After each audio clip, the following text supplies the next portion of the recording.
At around 5 minutes past 9 p.m. on Thursday, the 26th of September 2019, 27-year-old Christopher Nicole, who was known as Chris, had been spending his evening doing daddy duties with his young children, a son and daughter.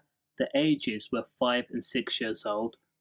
Laughing, watching TV, drawing in his flat on Maple Road in the Greenock area of Inveclyde. A dangerous stranger had forced his way into Chris's home. The man responsible for the brutal aim of Chris had armed himself with a blade and was intent on forcing Chris to give up a large sum of cash he mistakenly thought had been placed at the flat.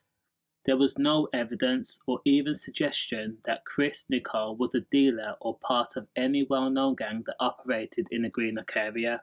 According to DCI Martin Fergus, the M was described as violent and horrid in a way that changed a ton of lives, including Chris's children, who was there at the time the incident took place. According to witnesses, the man responsible had teeth that was decaying and some were missing. Minutes before, the 45-year-old Stephen Bryceland had made his way into the flat Chris shared with his girlfriend. The devoted dad had been watching his children playing with colouring books in the living room. Once Stephen Brycefield had entered the home and gone into the living room, Stephen had forced Chris and his partner, Miss Lowe, to keep still. Chris was said to have been stunned, taken back, aghast, when he looked into the face of a sullen and colourless man of Stephen Bryceland.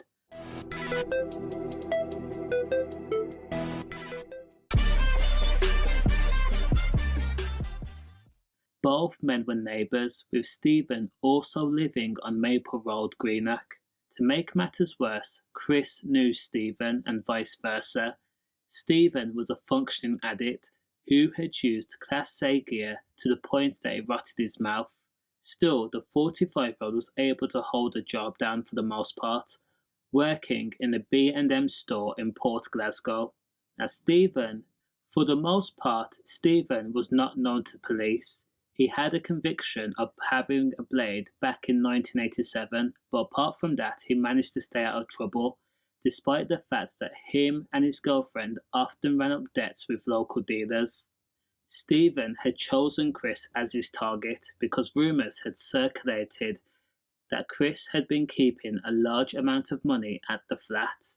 So Stephen sought to sort out all his issues right there and then. He was going to force Chris to give up all the money. He was then going to pay off his debts with the dealers, and then he and his partner were going to indulge in white again, and so the cycle would continue. And in order to complete his goals, Stephen Bryceland had opted to take a blade with him. And so, at about 9 p.m. on the night of the M, Chris, his young 2 children, and partner Courtney Lowe were at home.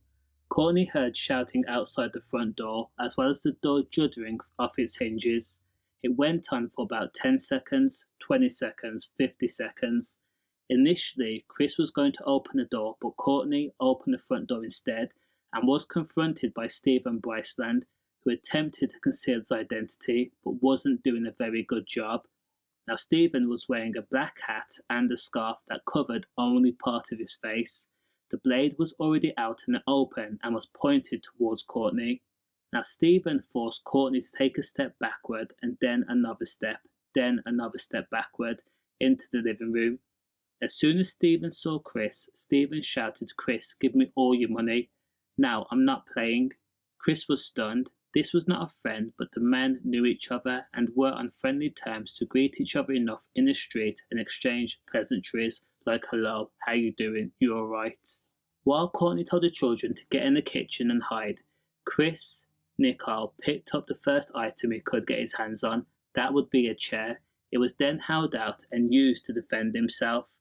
Now, regardless, even if you are a criminal or a piece of SHI, some people have enough decorum, enough morals to know that you should not commit a crime so serious like an M, in front of children, unless you are devoid of humanity. But Stephen did the unthinkable. Stephen Bryceland stuck his blade out further, took a stance that meant he was going to pounce, and demanded Chris hand over the money. There was a warning in his tone, and it was serious. The two men collided with each other, and initially, Chris had pinned Stephen against the wall, and Courtney Lowe tried to help Chris keep Stephen in place.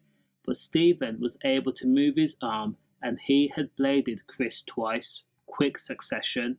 Chris let out a wince, a sound that the children heard, and then stumbled backward.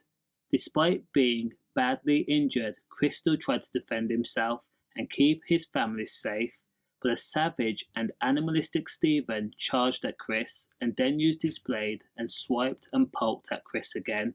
Chris was bladed one more time, to the back. Now, during the struggle, Courtney Lowe managed to pull the scarf down from Stephen's nose and mouth.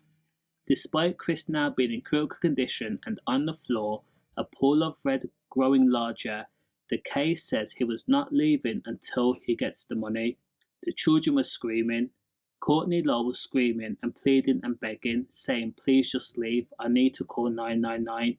Effectively begging Stephen to allow her to call emergency services to save Chris's life. But Stephen Bryceland had blocked Courtney and again says, "I'm not leaving until I get the money."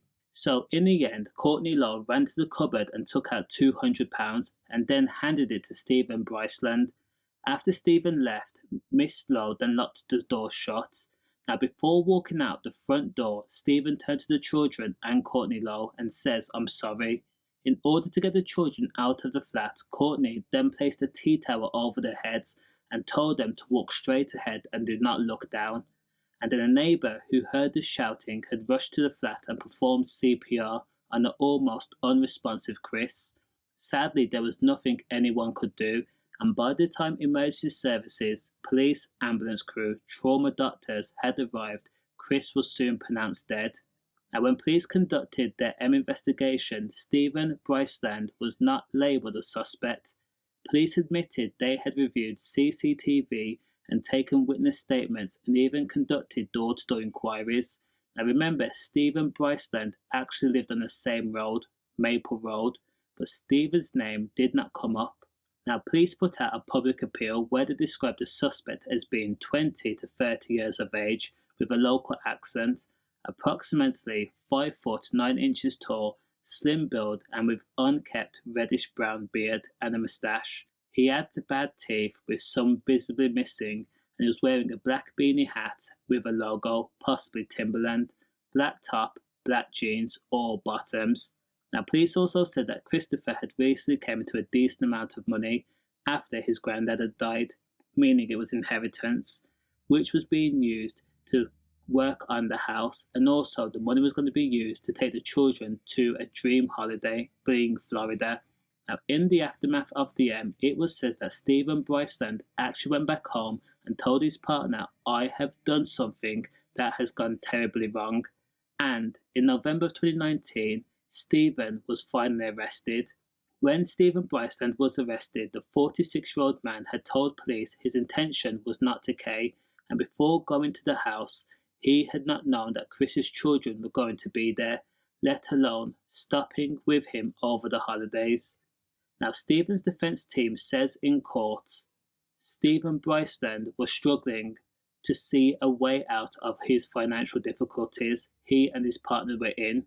He had attempted to obtain payday loans. He managed to secure one for £500, but this still left him short to pay off his drug debts to local dealers. Now, Stephen Bryceland had no intention to harm anyone that night and was unaware that children would be there in the flat. Now, the blade, which was never been found, was said to have belonged to Stephen's brother. Now, Stephen Bryceland was found guilty of the of Chris Nicol, who had been caned in front of his children, and was told that he would be jailed for life and will have to serve a minimum term of 17 years in jail at the High Court in Glasgow. Again, his children witnessed this. That kind of trauma will be everlasting. Now, does the crime match the sentence? Let me know in the comments. Stay safe.